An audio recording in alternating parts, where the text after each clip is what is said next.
नमस्कार, news India देख रहे हैं आप। मैं हूं कुंदन जम्यार। आम आदमी पार्टी का आज दिल्ली में पहला राष्ट्रीय जनप्रतिनिधि सम्मेलन हो रहा है और अरविंद केजरीवाल क्या कह रहे हैं सुनाते हैं आपको। दो किस्म की राजनीति है।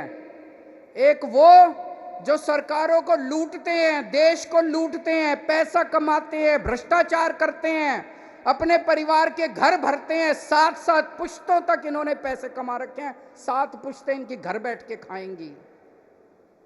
और दूसरी वो राजनीति है जो फ्री में देती है सबको, जनता के भले के लिए, ईमानदार राजनीति है। कोई नेता अगर देश के अंदर खड़ा होके कहे कि मेरे को फ्री की रेवड़ी के खिलाफ हूं, समझ जाओ उस नेता की नीयत खराब है, वो नेता भ्रष्टाचारी है।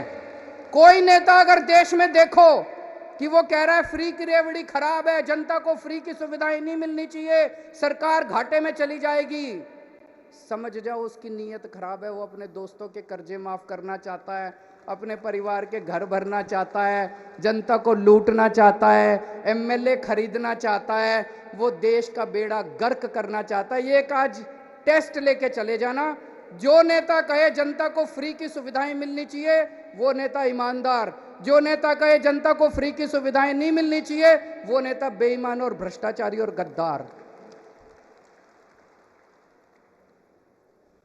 और ये चारों चीजें जनता को बहुत पसंद आ रही हैं और इसी वजह से दिल्ली में हमारी तीसरी बार सरकार बनी, पंजाब में हमारी सरकार बन गई और अब गुजरात के अंदर हमारी सरकार बनेगी। अब ये आम आदमी पार्टी को रोकना चाहते हैं, कैसे रोकें? तो अब इन्होंने मिलके खूब प्लानिंग करी है, आम आदमी पार्टी को कुचल दो, आम आदमी पार्टी को क्रश कर दो, चारों तरफ से घेर लो इनको, आम आदमी पार्टी को क्रश कर दो। झूठे आरोप लगाए जाए हैं। हमारे दिल्ली के एमएलए के ऊपर 169 केस हो चुके, अभी तक 169 केस, 169 केसेस, एक केस में भी सजा नहीं हुई है, एक में भी। 169 में से 135 केस बाइज्जत बरी हो गए, 34 केस बचे। इससे क्या पता चलता है? ये लड़ाई भ्रष्टाचार के खिलाफ नहीं लड़ रहे, ये आम आदमी पार्टी को कुचलने की साजिश कर रहे हैं। एक केस में तो सजा हो जाती, 169 में से 20, 25, 30 केस में सजा होती, 40 केस में सजा होती। इसका मतलब है जो लाल किले के ऊपर खड़े होकर कहते हैं ना मैं भ्रष्टाचार के खिलाफ लड़ रहा हूं, भ्रष्टाचार के खिलाफ नहीं लड़ रहे, आम आदमी पार्टी के खिलाफ लड़ रहे हैं। ये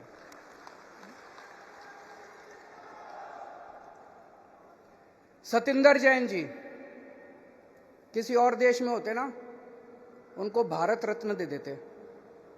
उस आदमी ने मोहल्ला क्लिनिक दिया इस देश को, जिसकी पूरी दुनिया में चर्चा है। यूएन के सेक्रेटरी जनरल ने आके कहा कि मोहल्ला क्लिनिक सारी दुनिया को अपनाना चाहिए। उस आदमी ने फ्री बिजली का इजाद किया, उसी ने निकाला आइडिया कि बिजली फ्री भी दी जा सकती है। उस आदमी ने पूरी दिल्ली को फ्री इलाज दिया। आज दिल्ली के अंदर जो हर आदमी को फ्री इलाज मिल रहा है उसकी वजह से मिल रहा है। उसको 3 महीने से इन्होंने जेल में डाला हुआ है और अभी पिछले 3 सुनवाई से जज बार बार पूछ रही है सीबीआई वालों से, ईडी वालों से, भाई कोई सबूत तो दिखा दो, इसका कसूर क्या है? पढ़ा होगा आपने अखबारों में। जज ने 3 हेयरिंग में पूछा कि कोई तो सबूत दे दो, एक तो सबूत दे दो इसके खिलाफ। वो एक भी सबूत केंद्र सरकार नहीं दे पाई। तो 3 हेयरिंग के बाद केंद्र सरकार आके कहती है ये जज अच्छा नहीं है, जज बदलो। शर्म की बात है। ये हो क्या रहा है इस देश, ये देश के अंदर हो क्या रहा है? कहते हैं जज अच्छा नहीं है, जज बदलो। और अब इन्होंने एक और नया पैंतरा शुरू कर दिया। सतिंदर जैन के घर रेड मारी, कुछ नहीं मिला। उसी दिन इन्होंने किसी और ज्वेलर के यहां रेड मारी, उसके यहां कैश मिला। बोले सतिंदर जैन के सहयोगी के यहां कैश मिला। रे काहे का सहयोगी? कोई जान ना पहचान, किसी अरे गहरे के यहां रेड मार देते हो। अब कह रहे हैं मनीष के साथ भी यूं ही करेंगे। मनीष के यहां कुछ नहीं मिला इनको। मनीष के घर रेड मारी, बोले 144 करोड़ रुपए खा गया, कोई बोला 1000 करोड़ रुपए खा गया। कपड़े देख लो इसके।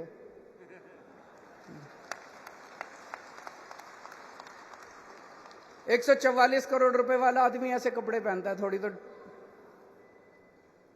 और 144 करोड़ रुपए 1000 करोड़ रुपए खा गया होता तो घर में कुछ इधर उधर अलमारी में 1000 2000 10,000 20,000 लाख 2 लाख तो मिलते हैं। ढेला नहीं मिला इसके घर। फिर इनके गांव गए, मनीष के गांव गए, उन्होंने सोचा इसने जमीन खरीद रखी होगी, सारे गांव में पूछा इन्होंने, सीबीआई ईडी केंद्र सरकार ने, कुछ नहीं मिला। फिर इनके लॉकर में गए, बैंक में गए, इन्होंने सोचा लॉकर में होगा। तो इनका छोटा बच्चा, जब वो मीर इनका छोटा था, उसका एक झुंझुना था, वो याद के लिए उन्होंने लॉकर में रख रखा था, वो झुंझुना मिला इनको, लॉकर में झुंझुना मिला, कुछ नहीं मिला। 144 करोड़ खा गया कि मनीष सिसोदिया इतने।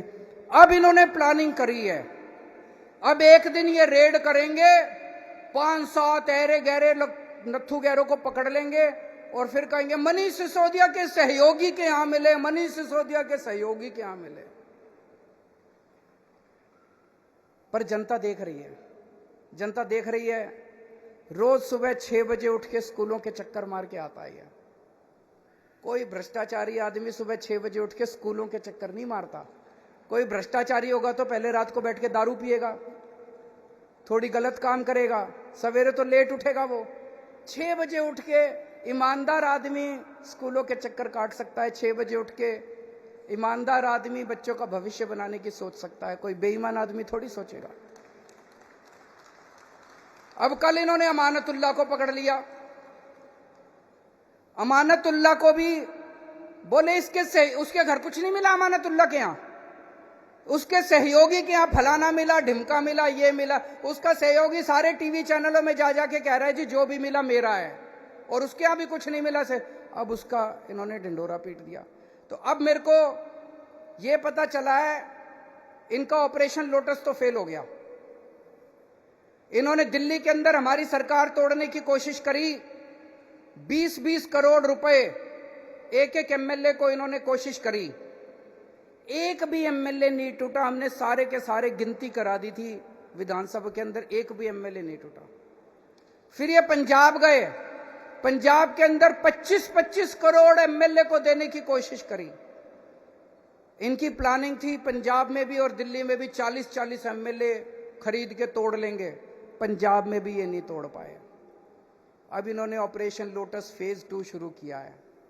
कल से एमएलए के पास फोन आने चालू हो गए, या तो तुम हमारे साथ आ जाओ, नहीं तो तुम्हारा भी वही हाल करेंगे जो अमानतुल्लाह का किया था। धमकियां दे रहे हैं, तुम्हारे पीछे भी ईडी छोड़ देंगे, तुम्हारे पीछे भी एसीबी छोड़ देंगे, तुम्हारे पीछे भी। अभी तक तो कोई टूटा नहीं है जी, और मेरे को लगता नहीं कोई टूटेगा। मैंने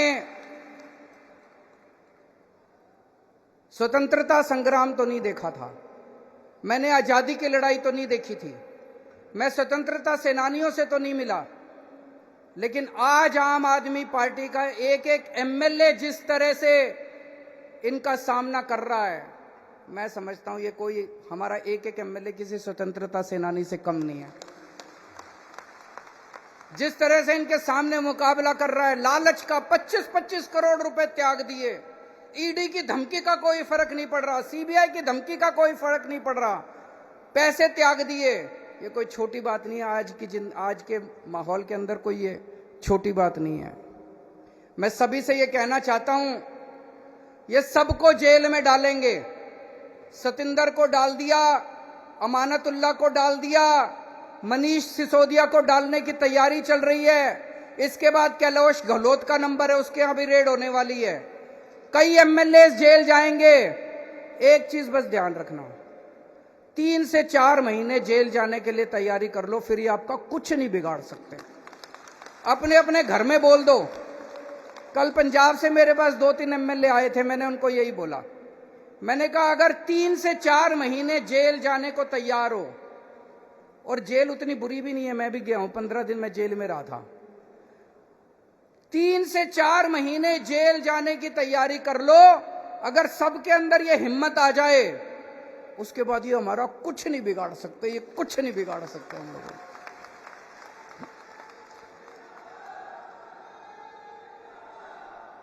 इन्होंने अभी तक पूरे देश में 285 एमएलए खरीदे हैं, 285 एमएलए।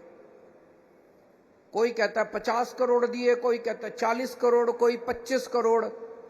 कम से कम 7 से 8 हजार करोड़ रुपए इन्होंने एमएलए खरीदने में खर्च कर दिए।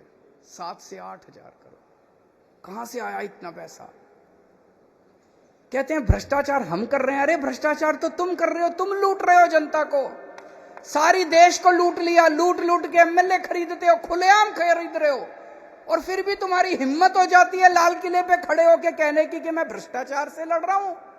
पूरे देश में एमएलए खरीदते फिर रहे हो, करोड़ों रुपए में एमएलए खरीदते फिर रहे हो, और तुम्हारी हिम्मत हो गई कहने में भ्रष्टाचार से लड़ रहा हूं।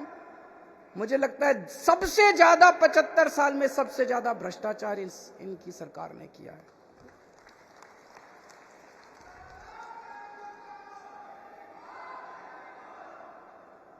आजकल ये मीडिया को भी खूब धमकियां दे रहे हैं। गुजरात में इन्होंने इतनी धमकी दी, इतनी धमकी दी, किसी भी आम आदमी पार्टी वाले को डिबेट में नहीं बुलाना। शाम को डिबेट होता है, डिबेट में चर्चा होती है कि मनीष सिसोदिया ने भ्रष्टाचार किया कि नहीं किया, और उसमें आम आदमी पार्टी वालों को नहीं बुलाते। कांग्रेस और बीजेपी वाले आपस में बैठ